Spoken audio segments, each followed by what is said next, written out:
Hello दोस्तों, मैं मितेश। आपका स्वागत है मेरे YouTube channel village aspirant live blog में। सबसे पहले जन्माष्टमी की आप लोगों की हार्दिक शुभकामनाएं। मैं एक आज का टॉपिक लेके आया हूं, आरक्षण।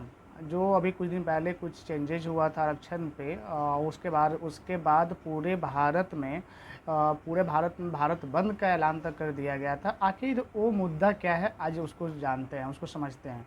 एक्चुअली हुआ क्या कि कुछ दिन पहले सुप्रीम कोर्ट के 7 न्यायाधीशों के बेंच ने एक जजमेंट लेके आया। उस जजमेंट में था कि जैसे ओबीसी में जैसे क्रीमी लेयर और नॉन क्रीमी लेयर कैटेगरी में बांटा गया ओबीसी को, वैसे ही एससी वाले जो अनुसूचित जाति हैं उनको भी जाति और उपजाति में बांटने का विचार लेके आया गया और इस पे जजमेंट भी दिया।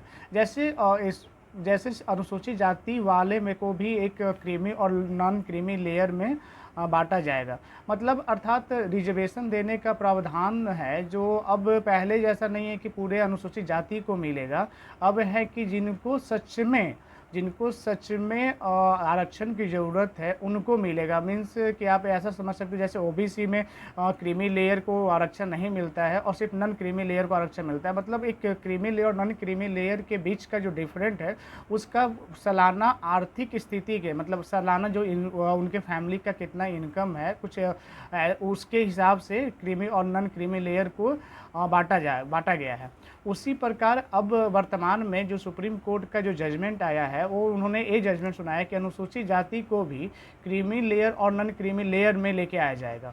और ये ऐसा नहीं कि ये संवैधानिक जो है जो संविधान का आर्टिकल 341 में ये राष्ट्रपति को भी अधिकार दिया गया है कि आप उस पर पुनर्विचार कर सकते हैं।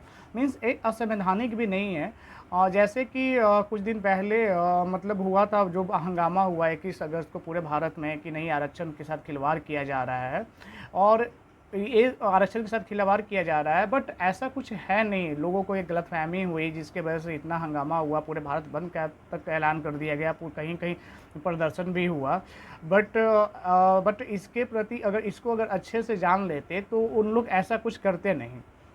एक्चुअली मेन रीज़न यहाँ पे क्या हुआ कि लोगों को लगने लगा कि अभी वर्तमान सरकार है यार संविधान के साथ छेड़छाड़ कर रही है। बट उनको ये पता होना चाहिए कि इसके पहले भी पंजाब में 2005 में एक कानून लेके आया गया था जिसमें अनुसूचित जाति के लिए 12% रिजर्वेशन का प्रावधान किया गया था।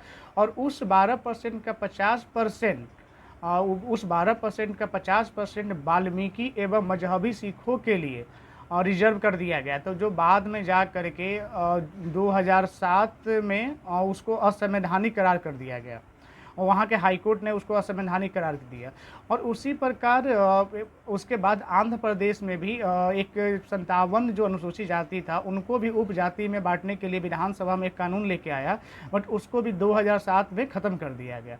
और बिहार में भी 2007 में जो वर्तमान सरकार थी उन्होंने भी अनुसूचित जातियों के अंदर एक रिजर्वेशन सिस्टम के लिए मतलब अनुसूचित जाति के अंदर एक रिजर्वेशन सिस्टम के लिए मतलब एक आयोग बनाया था, महादलित आयोग बोला गया था। मीन्स कह सकते हैं कि यहाँ भी मतलब वैसे लोगों को पहचान करना जिनका आज के डेट में जो अनुसूचित जाति है उनके पास एक धन संपदा हो चुकी है और उस जाति से ऊपर निकल चुके हैं, तो उनको आरक्षण देने की मतलब नहीं है। तो यही चीज़ हुआ कि आरक्षण मिला था, इसीलिए आरक्षण दिया भी। जब संविधान का निर्माण हो रहा था तो उस टाइम भी आरक्षण इसीलिए दिया गया था कि जो लोग मतलब आर्थिक रूप से, सामाजिक रूप से, शैक्षणिक रूप से जो पिछड़े हैं उनको एक बराबर मौका दिया जाए और आरक्षण के हिसाब से आरक्षण देकर को उनको मतलब बाकी लोगों के साथ एक समान ट्रीटमेंट किया जाए, मतलब एक समान रूप से देखा जाए। तो इसी के लिए एक आरक्षण के लेके आया गया था। समय समय पर इस पर बहुत सारा चेंजिंग भी हुआ बट अभी के जो वर्तमान मुद्दा है तो इस पे भी मतलब अभी जैसे पंजाब में भी हुआ, पंजाब में पहले भी गवर्नमेंट इस कानून को लेके आ गया था जो बाद में असंवैधानिक कर दिया गया। फिर आंध्र प्रदेश में, फिर आपका बिहार में। और बिहार में तो कहा गया यहाँ तक कि मतलब महादलित आयोग बना दिया गया और उस महादलित आयोग के एक रिपोर्ट के अनुसार बिहार में महादलितों की संख्या 10% है। और उस टाइम 2007 में महादलित आयोग बना था। उसके बाद नीतीश कुमार जो थे, वर्तमान में जो 2010 के विधानसभा चुनाव के पहले उनको एक स्पेशल रिजर्वेशन, जो 10% महादलित थे उनको भी एक स्पेशल रिजर्वेशन देने के लिए विचार कर रहे थे, बस किसी कारणवश वो सफल नहीं हो पाया। उसके बाद क्या यहाँ पे हुआ कि बिहार में नीतीश कुमार ने उनको आवास योजना शुरुआत किया, और भी जैसे और भी अन्य योजनाएं हैं जो महादलितों के लिए स्पेशल बनाया गया था, वो सब की शुरुआत की। तो ऐसा नहीं, मतलब मेरा एक खुद का विचार है कि ऐसा पहली बार नहीं हुआ, इसके पहले भी राज्य सरकार ने, बहुत सारे राज्य सरकार ने इस पे बदलाव किया, बट समय के साथ वो सही साबित नहीं हो पाया।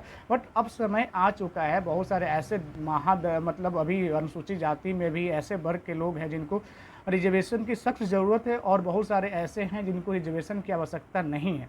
और ऐसा क्या, अनुसूचित जाति में भी क्या, ओबीसी में भी है, ओबीसी में भी वैसे लोग, तो ओबीसी में तो ऐसा अभी तक वर्तमान में चल रहा है, बट इसको भी समय के साथ इसको भी चेंज किया जाए।